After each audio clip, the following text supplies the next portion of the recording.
இன்று காதல் பாடங்கள் படிக்க வைத்தேன்.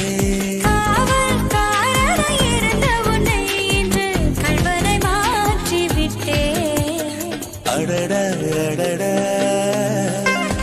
அடடா அடடா பிடிச்சிருக்கு உனக்கு என்னை பிடிச்சிருக்கு. நெஞ்சில் இருக்கும் சில துன்பங்களை நாம் மறப்போம். கடிகாரம் உள் தொலைத்து தொடுவானம் வரை போய் வருவோம்.